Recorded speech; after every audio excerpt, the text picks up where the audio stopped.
Tá? E no final, a fluidoterapia em si, que é um autopasse, onde a gente trabalha esse passo com as nossas próprias energias, um mergulho dentro de nós mesmos. Tá bom? Então vamos lá.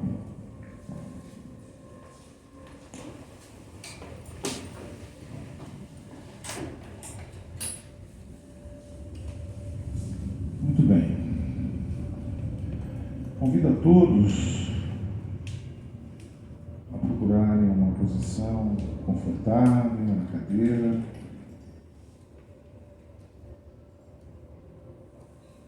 Tragam imagens de felicidade, de pessoas, de momentos que nos fizeram felizes. E com toda a gratidão de nosso coração, aproveitemos esse momento ricamente preparado pelos nossos irmãos maiores da espiritualidade. Essa atmosfera repleta de energias salutares, benfazejas, que sem percebermos nos penetra por todo o corpo. Corpo físico e corpo espiritual. Nos preparando, nos acalmando, para que possamos nos concentrar com o melhor de nosso coração na figura daquele que aqui esteve há 2000 anos a nos ensinar o amor.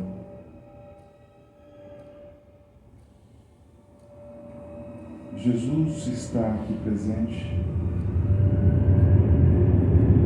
Nós falamos em seu nome.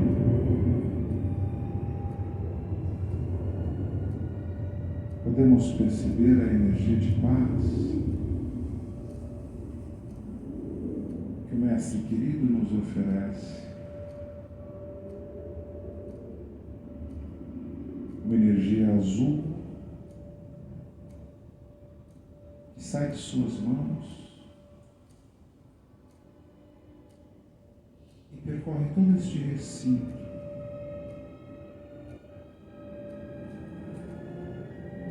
E nos cai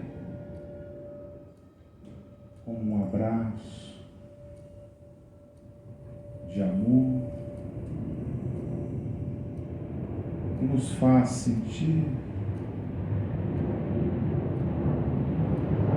um pouco de sua alegria,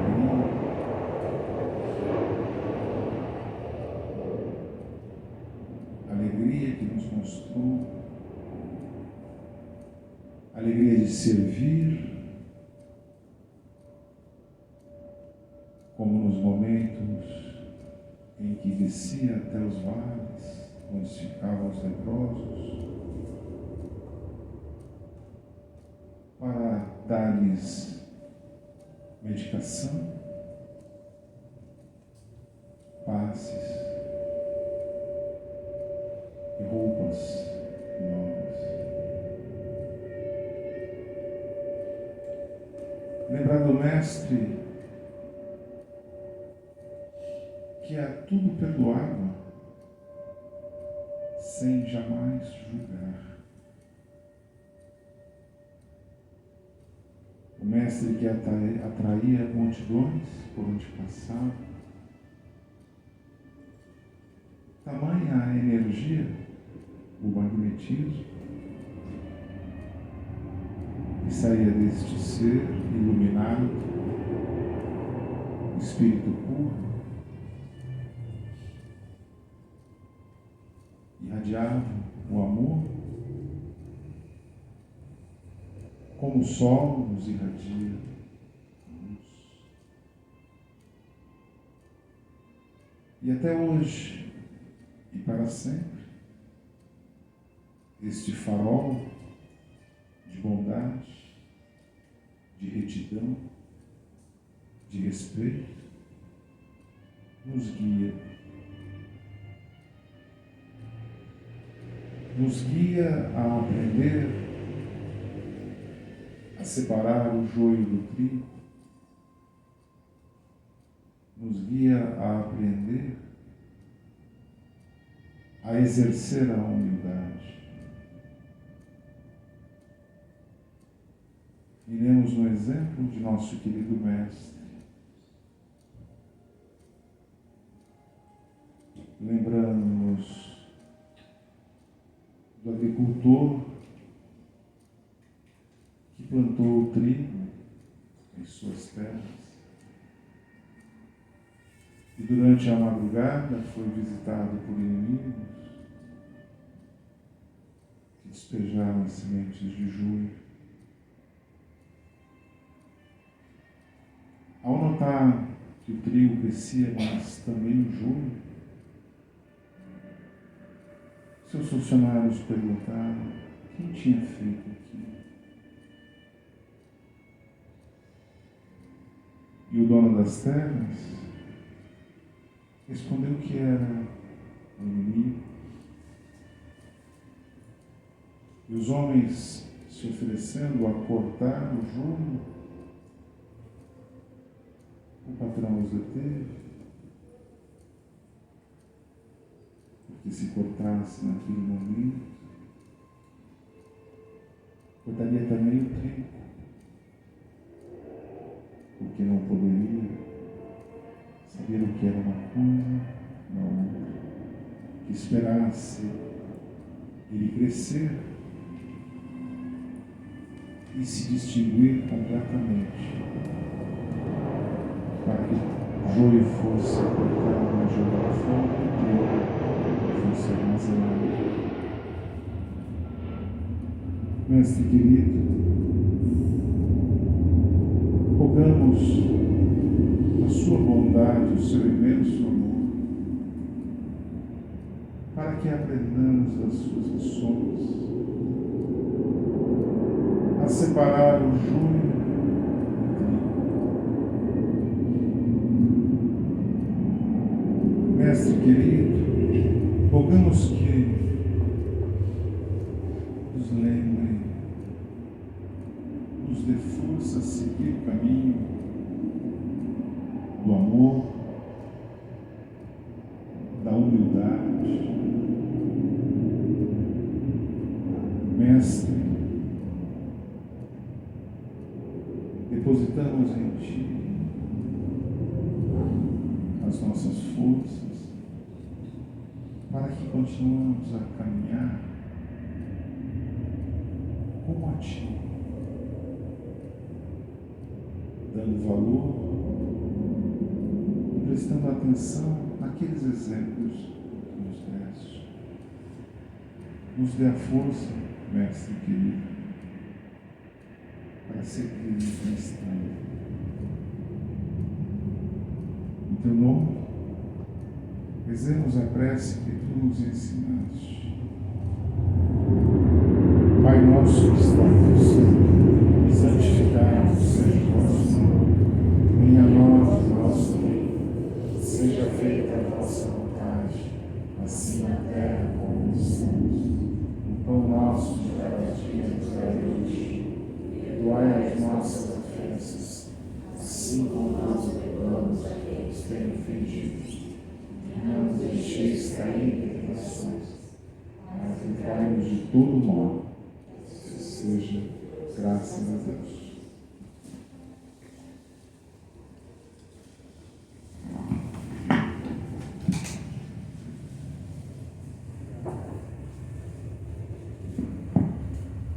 Boa noite, gente. Quem tem aí acesso ao Google? Ninguém? Quem pode me ajudar? O pessoal desligou o telefone. Você pode me ajudar, querido? Escreve assim, ó. Desligou o telefone, João Mário. Nem todo mundo. Escreve assim. Objetivo da reencarnação, Livro dos Espíritos.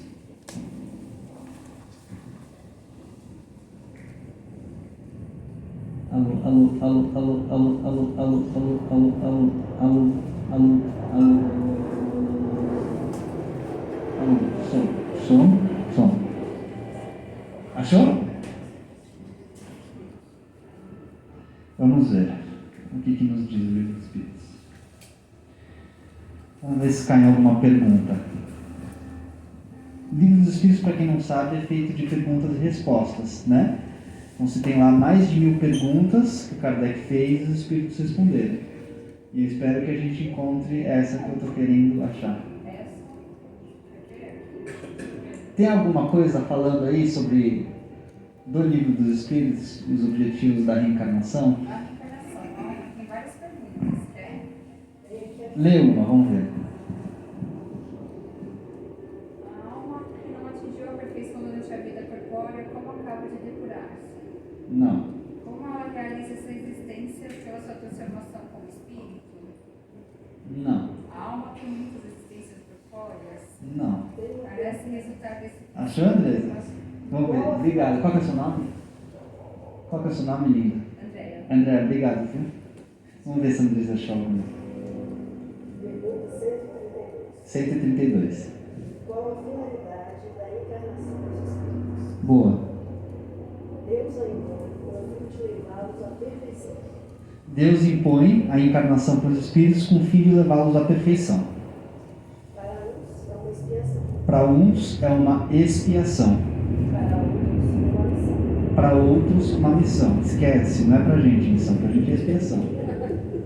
Mas para chegar a esta perfeição, eles devem sofrer todas as vicissitudes que a existência compõe. Devem sofrer as vicissitudes da existência corpórea para chegar a essa perfeição. É que está a expiação. E nisso é que está a expiação. A encarnação tem ainda outra finalidade. Tem mais uma finalidade. Então a gente não vem só para expiar ou em caráter missionário. Por que eu brinquei que a gente não é caráter missionário?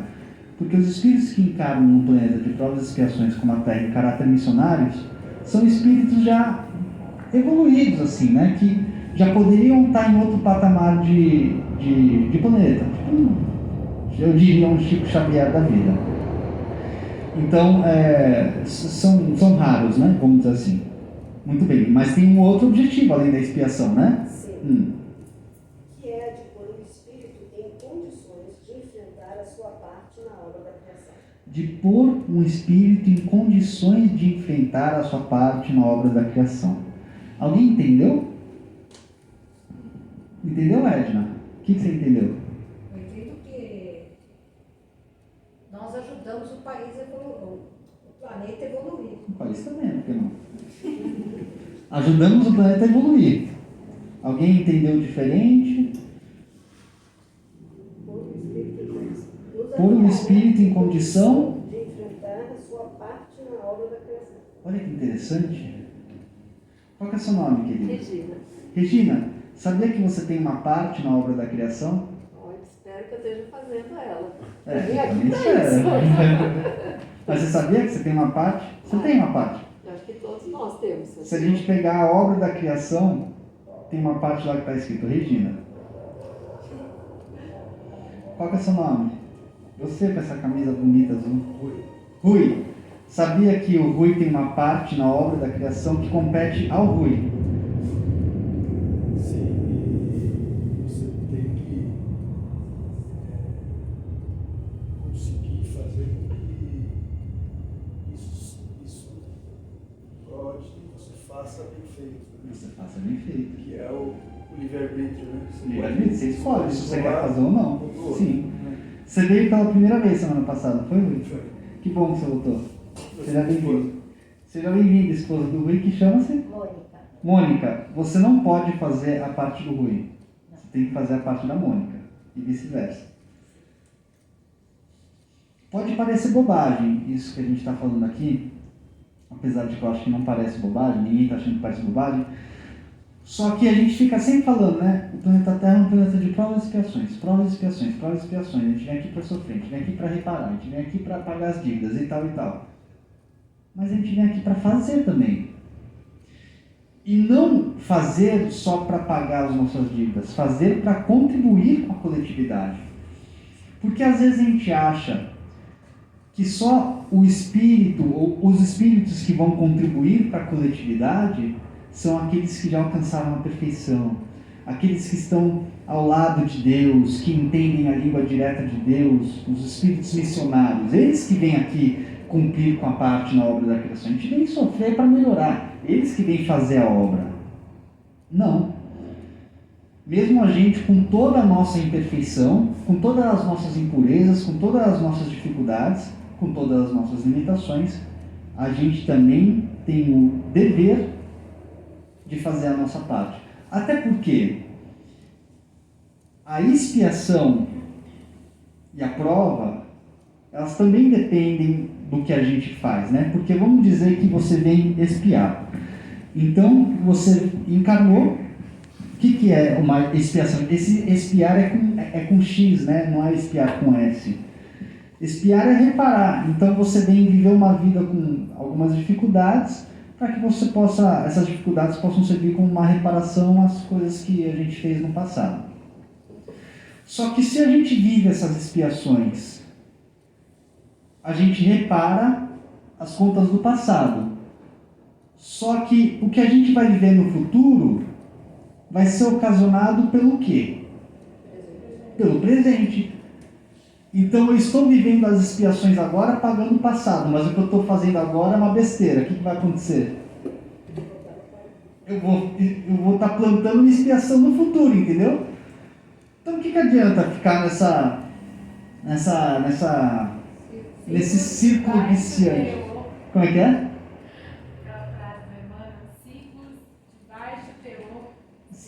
Círculos de baixo teor espiritual. A gente vem e espia, faz besteira. Volta para espiar, espia, paga dívida, mas faz besteira. Então, não adianta só espiar.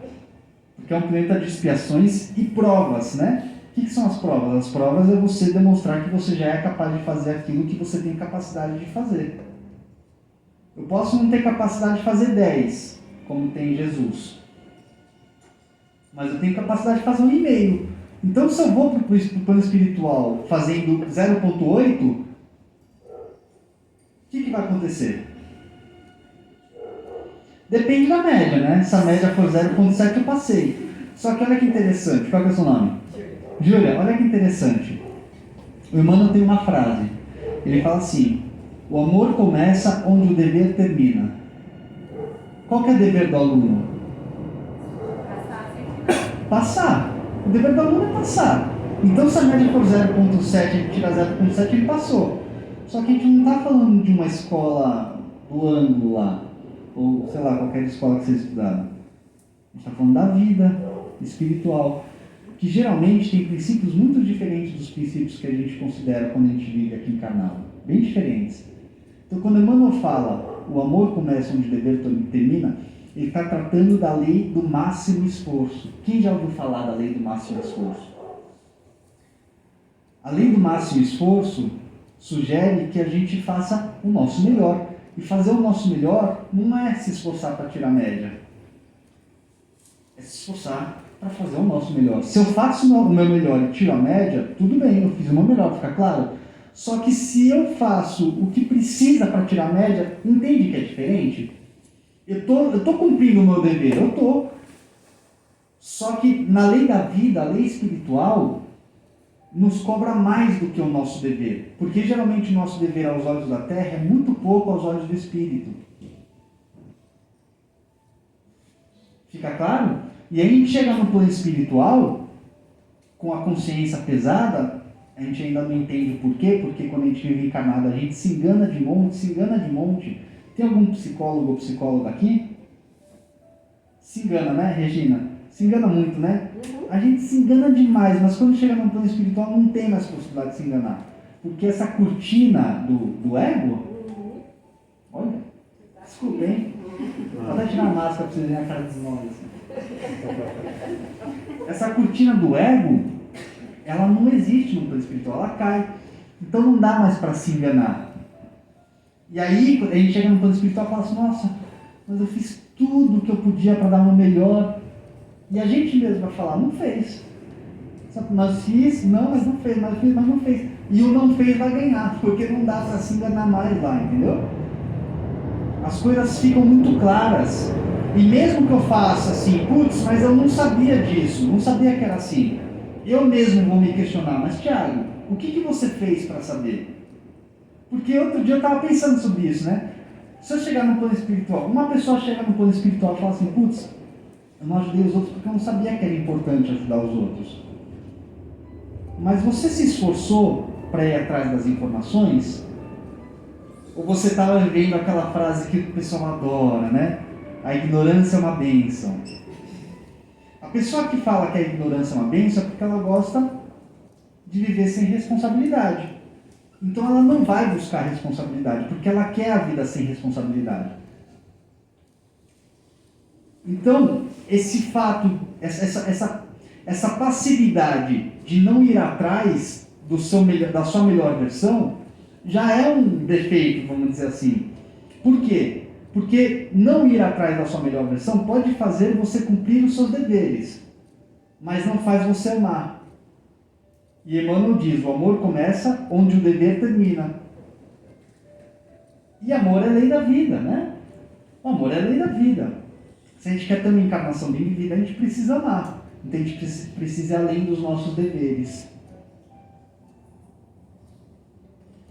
Por isso, então, que quando tem a pergunta lá do Livro dos Espíritos, a gente vem para espiar, com certeza, mas a gente vem para cumprir a nossa parte. Muito bem. Isso tudo foi uma introdução. Mas eu garanto que o resto não vai ser tão longo quanto a introdução. Fiquem tranquilos. Hoje a gente vai falar sobre a necessidade da alegria. A gente já pensa assim, mas o que isso tem a ver com alegria?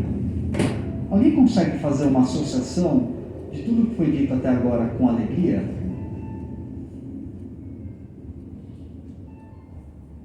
Pode pensar, não tem problema. Fala, Dani. Então, acho que no dia que a gente tiver essa certeza interna, que a gente estamos nos tornando a nossa melhor versão, isso inunda você com um sentimento de alegria.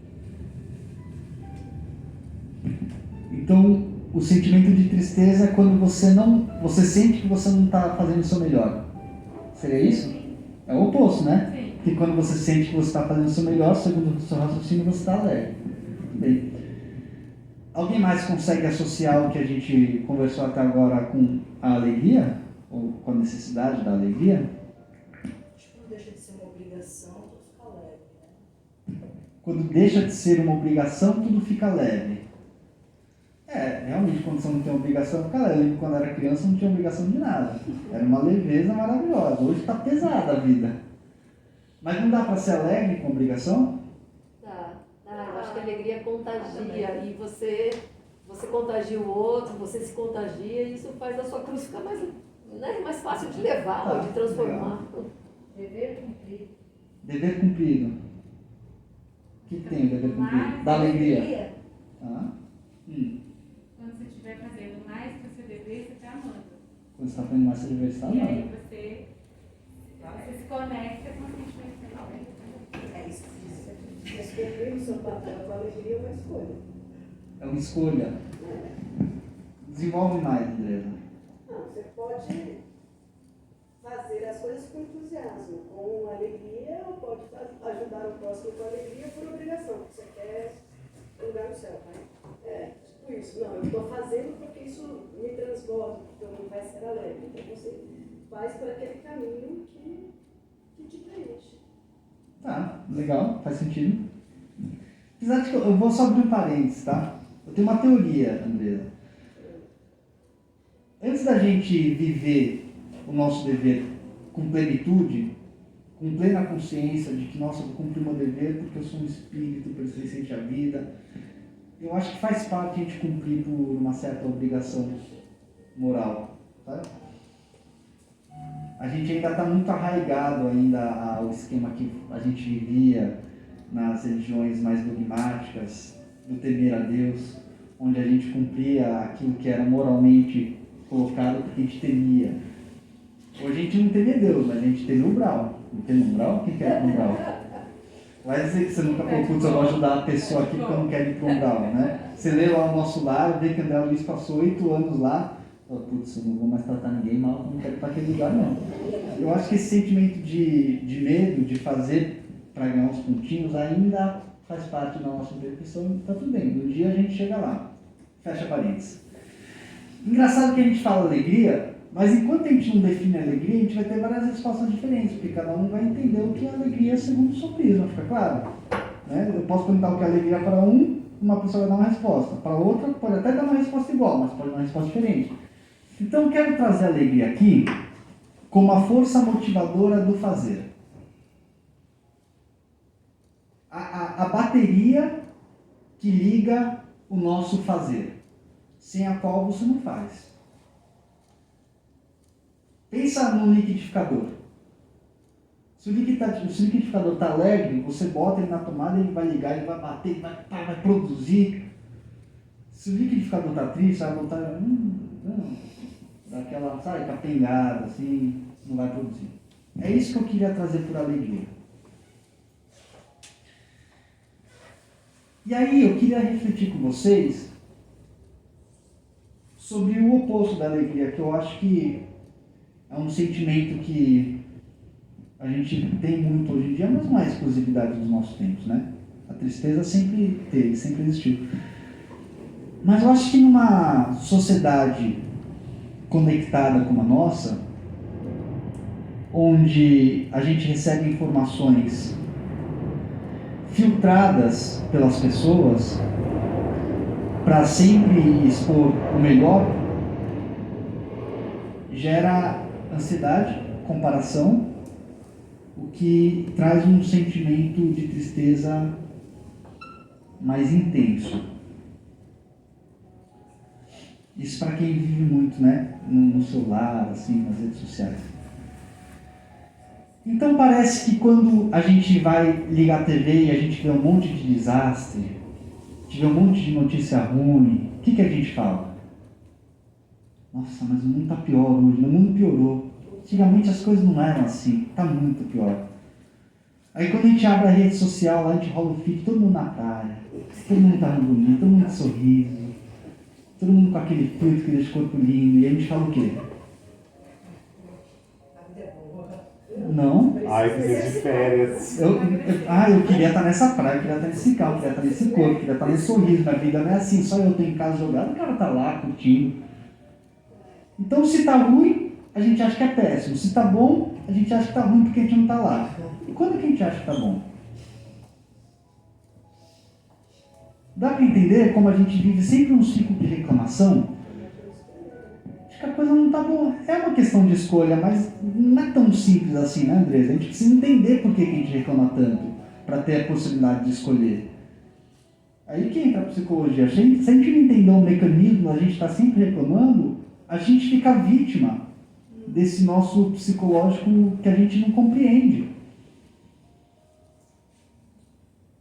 E tudo isso está estabelecido em cima de uma fundação.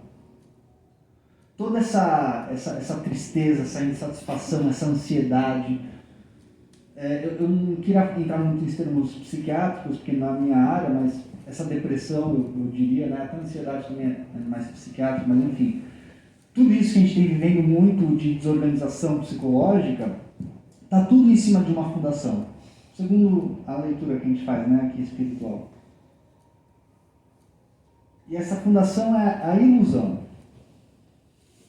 É a ilusão que é a base para toda essa desorganização que a gente vive, que nos assola através da tristeza.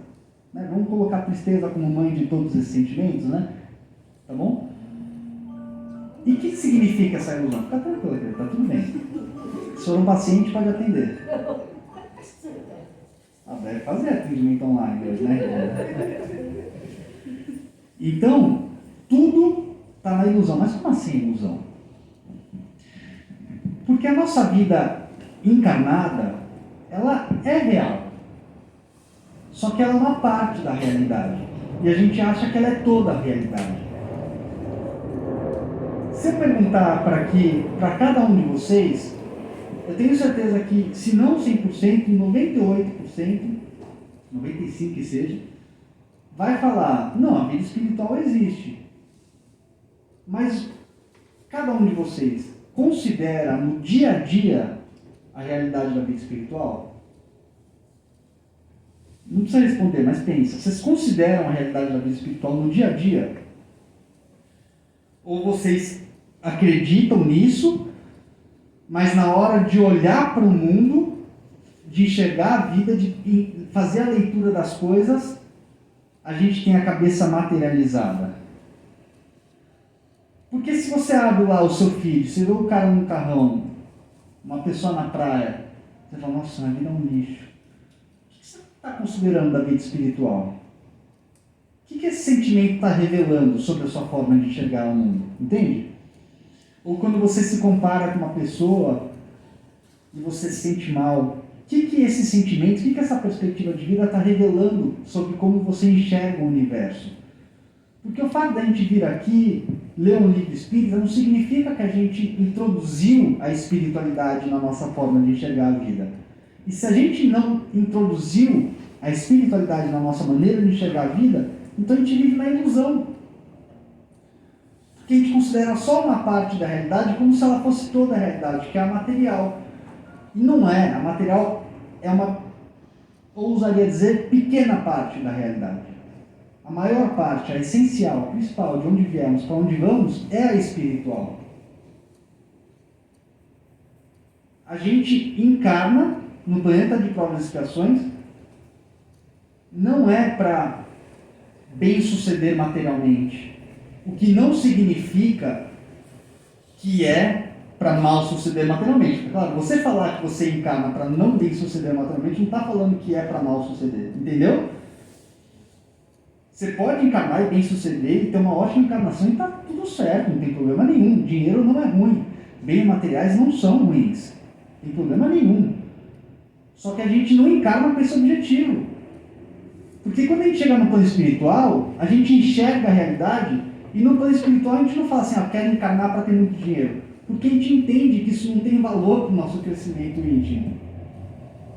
Se eu chego no plano espiritual e falo assim, eu quero encarnar para ter muito dinheiro, é por que eu falo isso? Porque eu sei que ter muito dinheiro é uma baita de uma prova difícil e eu quero encarar essa prova difícil.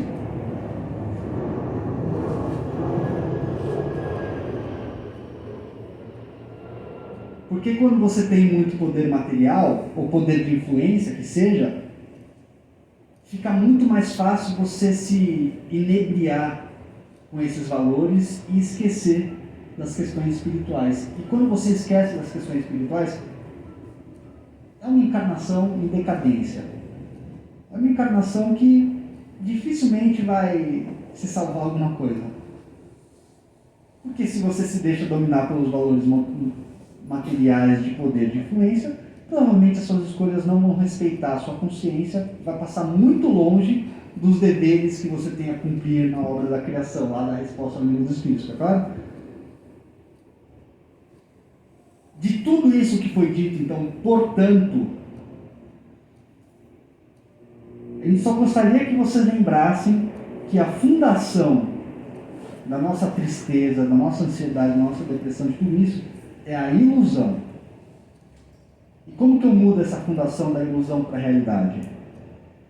Considerando a realidade espiritual, de que eu sou um espírito que estou encarnado para me melhorar como espírito, como pessoa, e voltar para o plano espiritual melhor do que eu entrei, do que eu encarnei. Ponto. Os fatores e as qualidades, os instrumentos materiais são ferramentas. São ferramentas. Se eu me deixo abalar imensamente por qualquer condição material, ou de vertente material, vamos dizer assim, é porque a minha perspectiva sobre a vida é mais materializada do que espiritualizada. Então eu vivo mais na ilusão do que na realidade.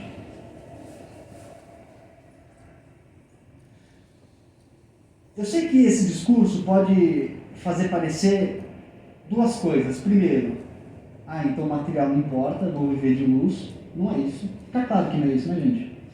Tá claro? Né? Porque senão a pessoa pode ir para o outro oposto, né?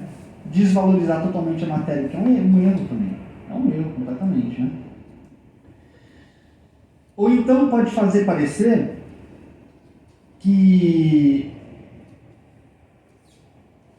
Esqueci. Você disse que eram duas coisas, que esse seu discurso pode fazer parecer duas coisas. Daqui a pouco bem, se não vier porque não era tão importante. Mas eu só gostaria, a gente fala muito aqui nas nossas apresentações, e às vezes eu fico com receio de que tanto que a gente fala, a gente vai embora e fala assim, nossa, foi bem legal, mas eu não lembro de nada. E aí a apresentação não tem valor nenhum.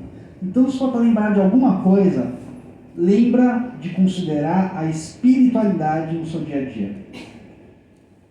Lembra que quando você for acometido por um sentimento de tristeza muito forte, é porque você está olhando para aquela situação com uma ótica ilusória, que está predominada pela materialidade. Ou se não pela materialidade, por sentimentos também ou de possessão, né? Porque às vezes o que pode nos deixar triste também é a gente está muito apegado a uma pessoa, né? Muito apegado a uma pessoa, é isso, ou a mais de uma pessoa, porque senão é uma pessoa, é ou algum cargo, aí é material, ou algum objeto, aí é material. E quando a gente está também muito apegado a uma pessoa, por mais que não seja material, é uma ilusão que está nos corrompendo, está fazendo a gente se distanciar da realidade. Então, sempre que a gente é acometido por tristeza, é porque a gente está com um olhar ilusório sobre aquela situação. E eu não queria entrar em outro tema, mas o que vai fazer a gente mudar o caminho e nos ajudar muito é o estudo da doutrina espírita. Porque vai nos ensinar a enxergar a vida, a olhar para a vida sob uma ótica da realidade. E o que a alegria tem a ver com isso? Porque quando a gente consegue enxergar a vida sob a ótica da realidade, a gente é envolvido por alegria. E lembra que a gente trouxe a alegria sobre uma leitura de ser o motor do nosso fazer? Então, se eu consigo trazer uma ótica da realidade, uma ótica espiritual para as coisas que eu estou vivendo, sem ignorar o material, mas principalmente espiritual, eu me mantenho ativo, mesmo que aquele lado que eu estou apegado ao material me faça doer. Uma leitura racional com uma ótica espiritual faz eu não esmorecer. Só para dar um exemplo, morreu uma pessoa que eu amo. Morreu. A nossa sociedade lida muito mal com a morte, né? Muito mal. Por quê? Isso é fácil, vai. Isso é Fomos fácil. educados para morrer. Hã? Fomos educados para morrer. Não fomos educados para morrer, porque a gente tem uma visão material da vida, né? Morreu, acabou, perdeu, fim. Não, mas eu vou no centro toda semana, tá? Mas é isso que eu estou falando, nem sempre a gente acreditar na espiritualidade faz com que a gente tenha a ótica da espiritualidade. Então a pessoa morre, fiquei triste. O que vai me ajudar a trazer alegria no sentido de não me entrar num casulo e inibir as minhas forças produtivas, porque tem pessoas que quando entram no estado de tristeza, seja pela morte de alguém por qualquer outro motivo, entra no estado depressivo e anula suas forças, né? Não produz mais. O que pode me fazer eu não entrar nesse estado é racionalizar sobre a morte a partir de uma ótica real, espiritual. O que é a morte? Eu vou usar a doutrina espírita como ferramenta para me auxiliar nisso. Isso não vai acabar com a minha dor da noite para o dia. Não é assim que funciona. Mas essa ótica racional pode me dar uma força, e a força que eu preciso para não esmorecer. Para mesmo sentir uma dor, porque eu fui treinado a minha vida inteira, como o João disse, para sofrer perante a morte, mas conseguir racionalmente reverter esse cenário para me manter ativo, para me manter alegre. Por isso que a doutrina espírita, como Kardec diz, é a fé raciocinada. Fé é acreditar Então você vai acreditar, mas a partir da sua razão. Você não vai acreditar porque te disseram, você vai acreditar porque você tem uma linha lógica por trás daquilo. Para isso precisa estudar. Eu não queria fazer, não tem nada de necessidade de estudo, né? Mas é isso, gente. Então, só para passar a régua, quando estiver doendo muito, lembra, algum olhar ilusório está trazendo essa dor para o seu coração. Procura, abre o livro dos Espíritos, né? Aqui nós estamos numa casa espírita e a doutrina espírita, ela é ferramenta de salvação. Eu sei que falar assim é bastante religioso, né? E algumas pessoas não gostam muito, mas a doutrina espírita é ferramenta de salvação do espírito. Então, abre o livro dos Espíritos, abre o livro de mensagem do Chico, aleatoriamente, vê o que a mensagem vai te trazer. De repente a mensagem vai te dar a resposta que vai fazer você enxergar a coisa por uma ótica real e não mais ilusória. Vai te dar um caminho para você deixar de sentir tristeza e passar a sentir alegria. Tá bom, gente? Então, obrigado. Vamos lá para a nossa filha.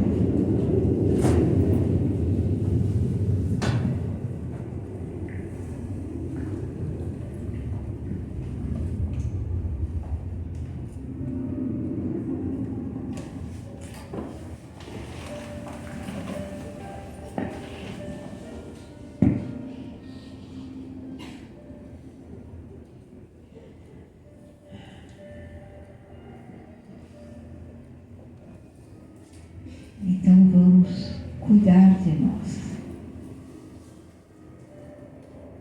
Vamos trazer para nós a alegria, se deixando relaxar, se deixando tranquilizar, se deixando envolver nas energias amorosamente preparadas para nós. Deixar que elas adentrem ao nosso corpo físico, deixar que elas caminhem por nossas veias, por nossas artérias, como se fossem pontos luminosos que adentrassem pela nossa cabeça, envolvesse todo o nosso couro cabeludo, os nossos olhos, os ouvidos, nossa boca, nariz, e elas vão adentrando pela nossa garganta, vão caminhando por todas as células do nosso corpo, envolvendo todos os nossos pontos, cardíaco, o pulmão,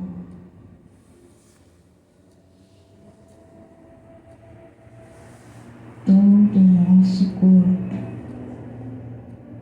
no esplênico, no estômago, intestino, bexiga, todos eles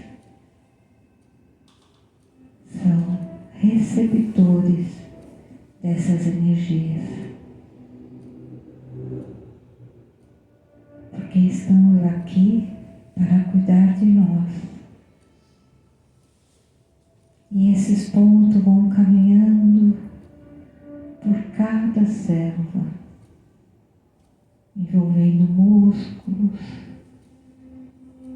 envolvendo a nossa pele, todas elas. E em cada pontinho que elas tocam, essas energias, elas se transformam em luz. Sabemos que Jesus caminha conosco por porque Ele está dentro de nós. Então somos luz. Jesus foi a luz que abriu os nossos caminhos, nos mostrou o Cristo em nós. Merecemos receber essa luz. E vamos brilhar.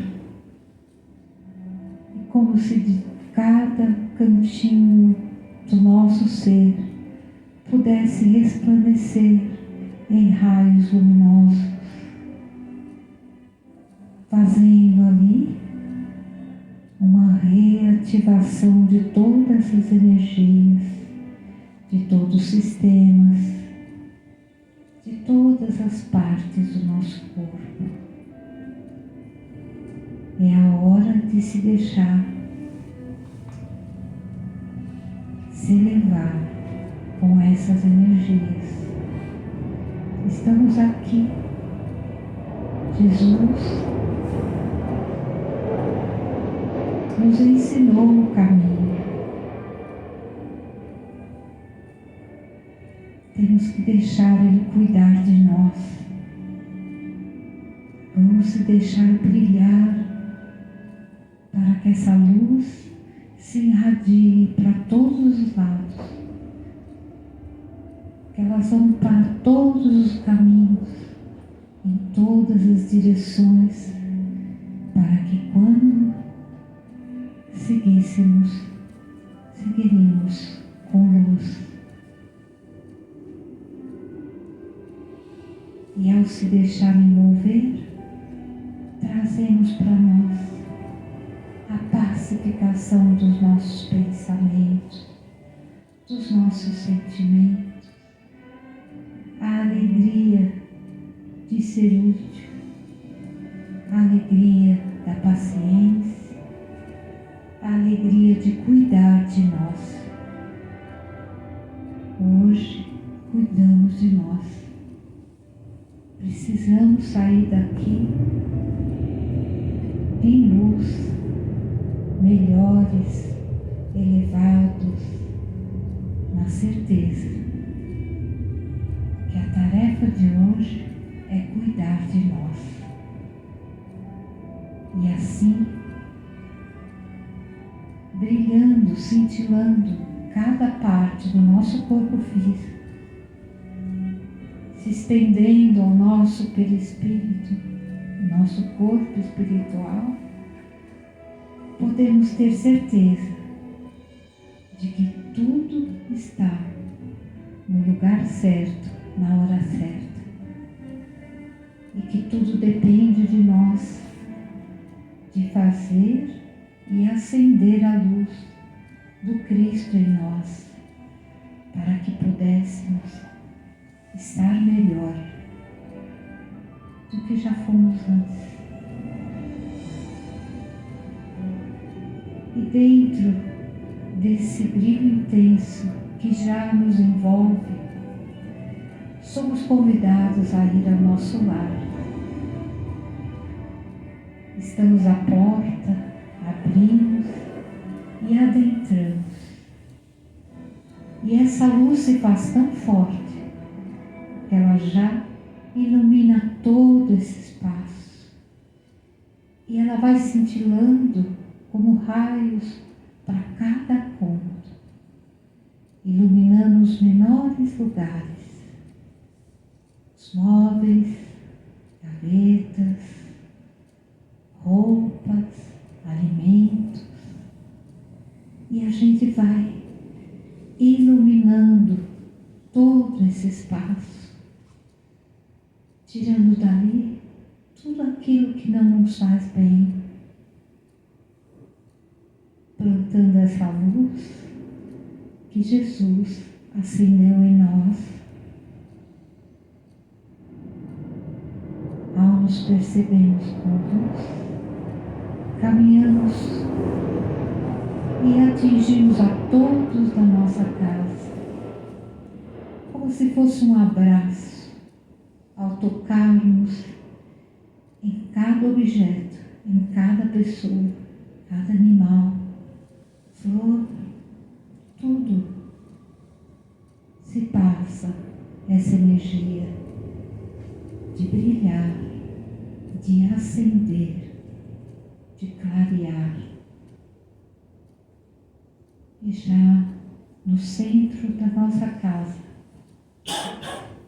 podemos dar as mãos às pessoas que convivem conosco, que dividem o nosso teto, para que juntas podemos acender a luz de todos e criar dentro desse ambiente o melhor dos ambientes, a nossa casa, a luz da nossa vida,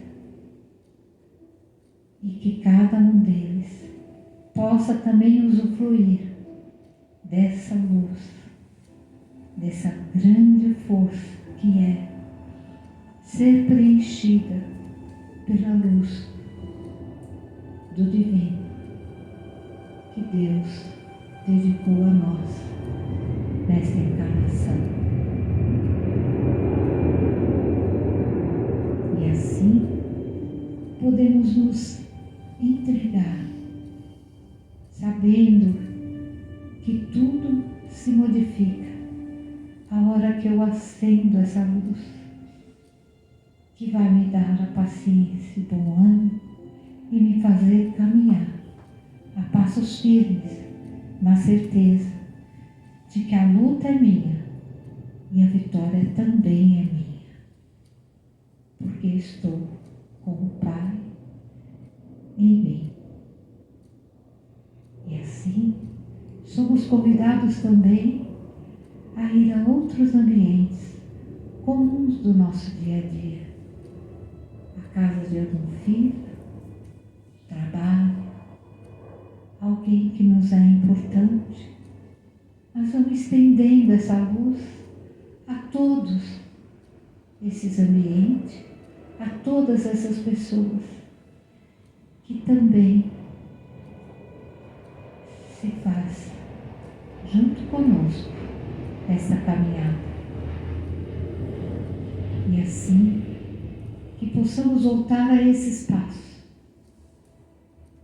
sem deixar apagar essa luminosidade que é a paz, essa alegria de sermos, antes de tudo, espíritos imortais e que podemos fazer tudo aquilo que Jesus fez e que faremos no nosso dia a dia.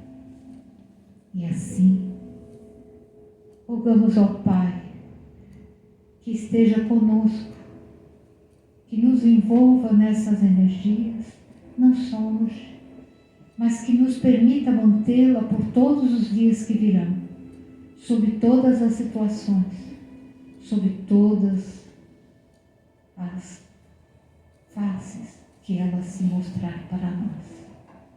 É a nossa vida e é o que precisamos fazer, é a nossa tarefa. Então, amado Mestre Jesus, assim te pedimos e assim te agradecemos, com a prece de nossa Mãezinha Maria, dizendo: ó Ave Maria, cheia de graça, o Senhor está conosco. Bendita sois vós entre as mulheres, bendito é o fruto do vosso ventre, Jesus. Santa Maria, Mãe de Jesus, rogai por nós, aprendizes, agora e por toda a eternidade. Que assim seja. Graças a Deus.